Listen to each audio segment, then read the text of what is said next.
Greetings. My name is Sage Chioma, and I'd like to give a heartfelt welcome and thank you to Johnson Controls for their support in the International Civil Rights Center and Museum's 2021 Kwanzaa Lecture Series and Celebration.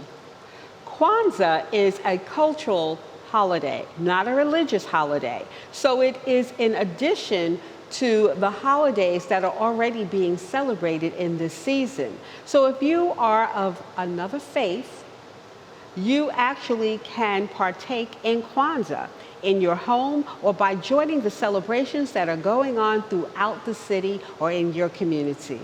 Habaragani. Habaragani in Swahili means, what's the word? That is the greeting traditionally for Kwanzaa. So I say to you, Habaragani. The International Civil Rights Center and Museum is proud to present Kwanzaa 2021. Kwanzaa is an African-American and Pan-African holiday which celebrates family, community, and culture. It was created in 1966 by Dr. Malana Karenga, a professor of African Studies in California. Kwanzaa, a 7-day cultural festival, begins December 26th and ends January 1st. It joins communal values and practices of continental African and African American culture. The word Kwanzaa is a Swahili term and it means first fruits.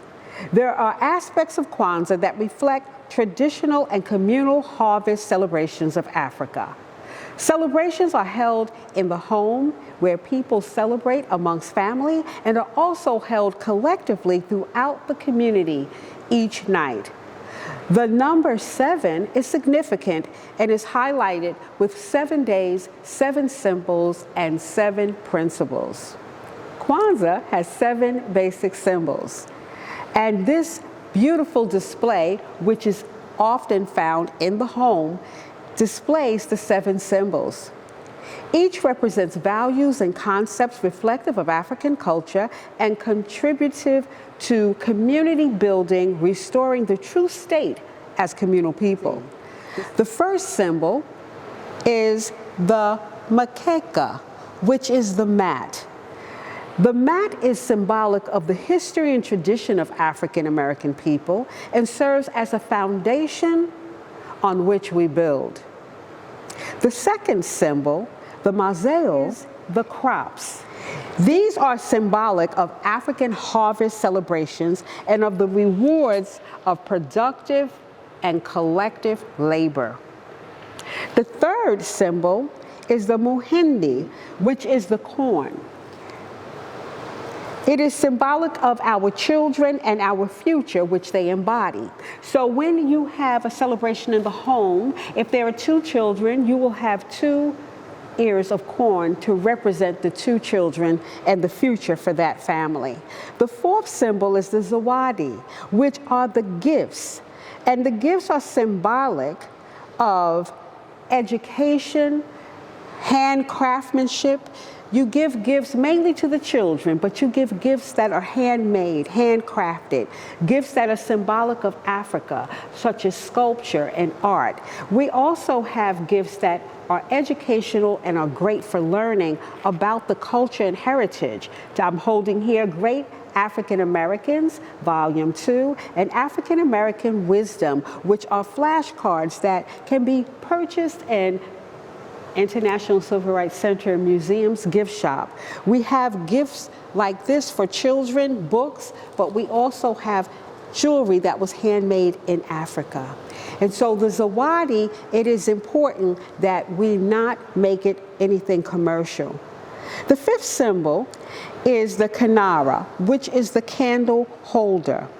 And the candle holder has the Mashuma Saba, which are the candles. And each candle represents the Ngoso Saba, which are the principles that we highlight, acknowledge, and affirm each night by lighting a candle. We also have here the Kikombe Cha Umoja, which is the unity cup. And this is a symbol of the foundational principle and practice of unity, which makes all things possible. Also, this cup is often used to pour libation in honor of our ancestors. That is part of our ceremony. I want to begin by talking about each principle, and I will light a candle for each principle.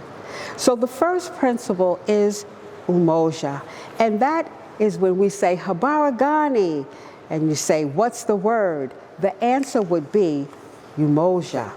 And so on December 26th, we light the black candle. We start at the center. That represents unity, the first night of Kwanzaa. And then on December 27th, Kuchijakalia, self-determination, is the second principle. And we begin to light them from left to right. So the next candle we light for self-determination, to define and name ourselves, as well as create and speak for ourselves.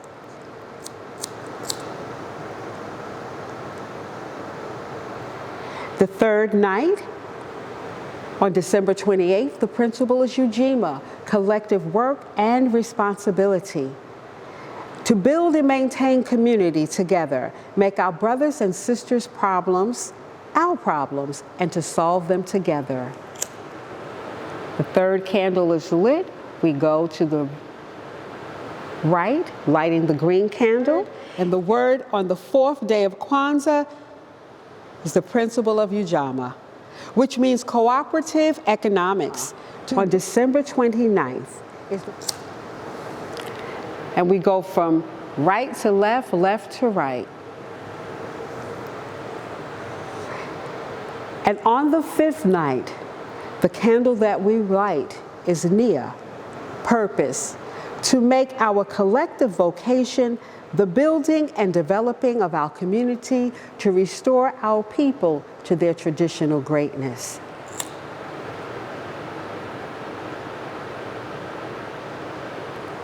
And on December 31st, we light the candle of Kaumba, which is creativity in Swahili, to do as much as we can in the way we can in order to leave our community more beautiful and beneficial than when we inherited it. On December 31st, that's the day of the feast, and there's lots of drumming and dancing and activities for children and the entire family to enjoy together. To demonstrate Kaumba, the principle of creativity, we have Fred Motley, a master storyteller based in Danville, Virginia. He is known as the modern griot, who keeps the African oral tradition alive. The griot was the keeper of the word. They could teach you the songs that a certain group of people sang. They could tell you about the recipes, the dress, the children's games, and everything else about that group of people. Fred Motley is an actor, director, and has spent his career teaching others about African American history, dance, and music. He continues to share stories from all around the world. He will be accompanied by his son Bo and master drummer Alan Boyd. The International Civil Rights Center and Museum is proud to present Fred Motley, Kaumba.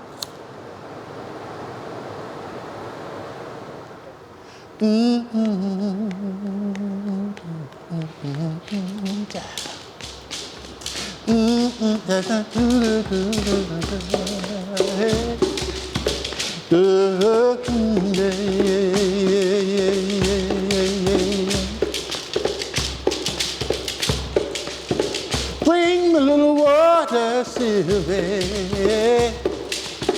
Bring the little water now. Bring the little water, Sylvie. Every little once in a while. Can't If you hear me calling you, girl, calling you out loud, I need a little water every little once in a while. See if it comes a-running. She got buckets in her hand. She said, I will bring you water fast as I can. Oh, bring me a little water, Sylvia, yeah. Bring me a little water now. I need a little water every now and then. He calls out to her, girl, don't you hear me calling you? Oh, I'm calling you right now.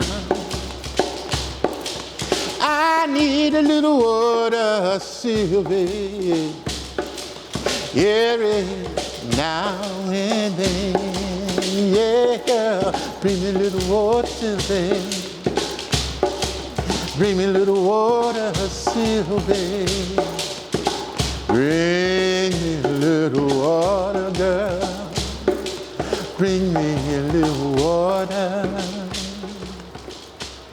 Bring me a little water.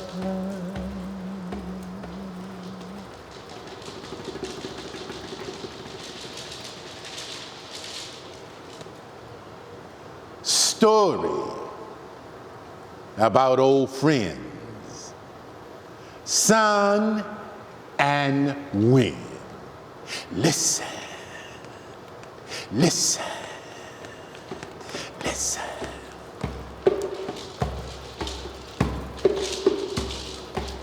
Sun and wind have been old friends for a long, long time.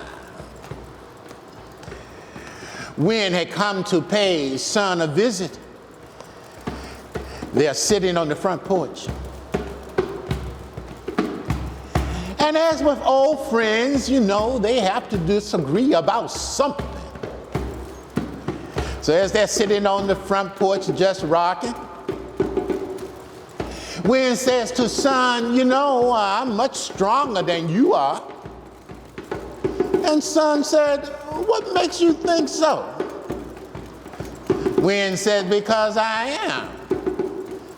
Well, Sun let it be, and he just kept right on rocking, but Wind, he wasn't having it. He says, why don't we have a test to see who's the strongest?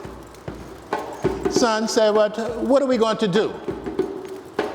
And they sat there rocking, and then Wind saw this man coming down the road. He had a hat on his head and a coat on. Wind says, I bet you I can make him take his hat and his coat off, and that would prove that I am the strongest.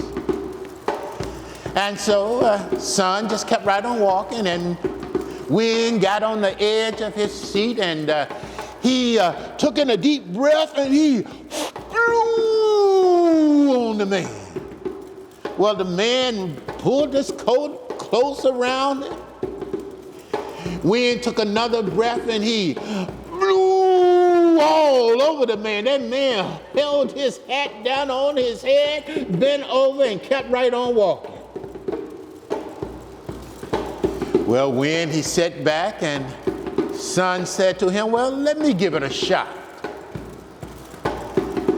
Sun sat at the edge of his rocker, and he looked at the man, and he rocked back and forth, and he started to smile.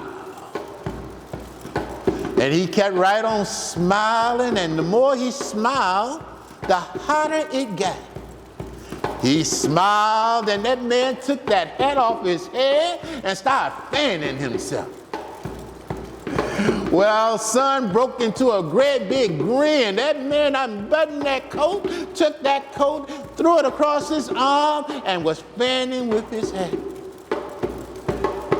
Son kept right on smiling. Wind said to him, well, I guess you are the strongest. Son sat back in his chair and he said to him, you don't always have to use force to get people to do what you want.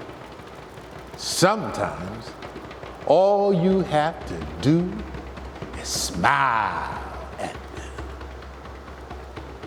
Well, Wind let out a sigh. That sigh got caught up in that warmth and turned into a gentle breeze. And those two old friends sat on the porch, rocking back and forth, enjoying each other's company as old friends do.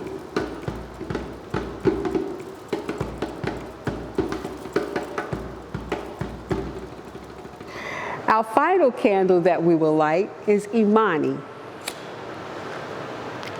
faith. And to believe with all our hearts in our people, our parents, our teachers, our leaders, and the righteous victory of our struggle. And as you see this beautiful display, you understand that the festive colors symbolize something. Black is for the people, red is for their struggle, and green is for the future they will get to live as a result of that struggle. Each Kwanzaa celebration ends with a collective cry. All of the people gather together and they say, Harambe. And in Swahili, Harambe means let us pull together. And it is also done with a gesture where everyone pulls from on high and they pull everything down. And it's done 7 times, and on the 7th time, we hold the Harambe until the last person says it. So we'll conclude with Harambe. Harambe, Harambe, Harambe, Harambe, Harambe, Harambe, Harambe.